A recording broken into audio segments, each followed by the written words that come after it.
I'm delighted to join you, delegations of both countries, for the 26th session of the India-Russia Intergovernmental Commission for Trade, Economic, Scientific, Technological and Cultural Cooperation.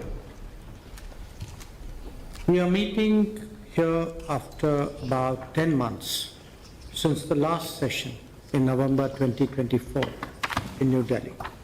And I think this is perhaps the shortest intervals between two sessions that we've ever had.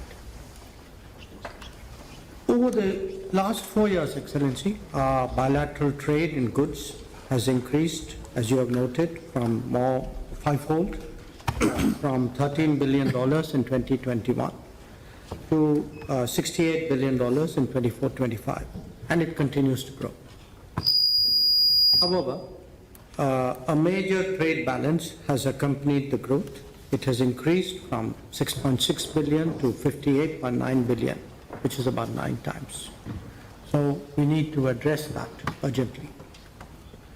Today, as we meet, allow me to lay out some of the salient features of the agenda before us, addressing tariff and non-tariff trade barriers, removing bottlenecks in logistics, promoting connectivity through the international North-South transport corridor, the Northern Sea Route, and the Chennai-Vladivostok corridor, effecting payment mechanisms smoothly, timely finalization and execution of the program of economic cooperation till 2030, the early conclusion of the Eurasian Economic Union FTA, whose terms of reference were finalized today, and regular interaction between the businesses of the two countries.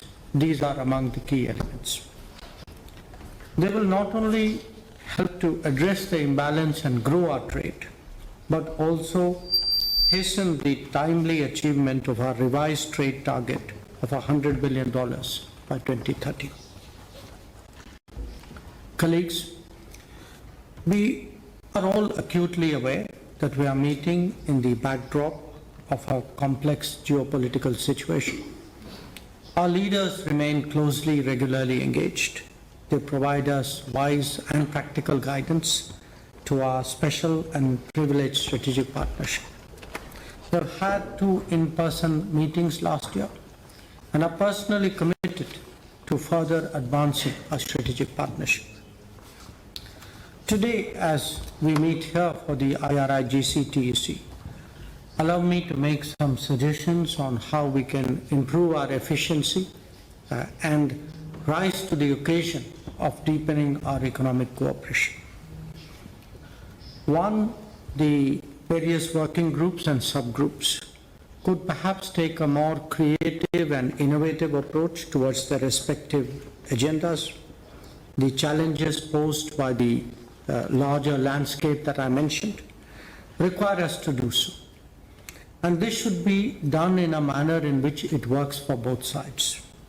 So when we speak today, as you did, Excellency, of the smoothness of settlements, of better logistics, of diversifying our trade basket, of creating more joint ventures, of moving on skilling and mobility, these are some of the areas, some examples of what we need to focus on more effectively. Second, we should continuously diversify and expand our agenda through mutual consultation. It should help to tap into the full potential of our trade and investment ties. We should not get stuck on the beaten track. Doing more and doing differently should be our mantras. Third, I would urge that we set ourselves some quantifiable targets and specific timelines so that we challenge ourselves to achieve more, perhaps even surpass what we set out to do. Each working group and each subgroup could apply itself to setting of targets and see what we could achieve by the next session of the IRI-GCTEC. For example, if you are looking at trade barriers, could we pick a certain number and make a commitment? If we have agreed to a certain proposal, can we set a firm timeline for that? So I believe that each working group and subgroup should include at least one possible target and pursue it with full tenacity. 4, I would suggest for your consideration that we should have at least 2 intersessional meetings between the IRIGC sessions.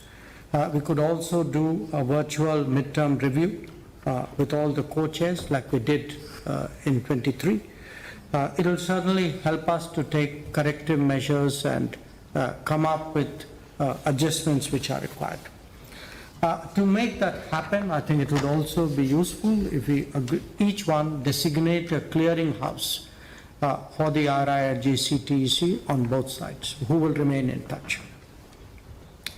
Finally, we will be, after this meeting, going on to a business session, and I would suggest for your consideration that we could have a coordination mechanism between the business forum and the different working groups of the IRIGC, so that there is a two-way flow between people in the business world and people in the policy world. We would like the IRIGC to become even more result-oriented, relevant, and readily available to the business communities of the two sides. So allow me to conclude by recalling that the IRIGC is a key mechanism to prepare for the annual summit which we expect to hold at the end of this year. And indeed, it's our work, it's what we deliver that really drives the relationship between India and Russia. So I thank you once again for your warm welcome, for your hospitality, for the excellent arrangements for today's meeting.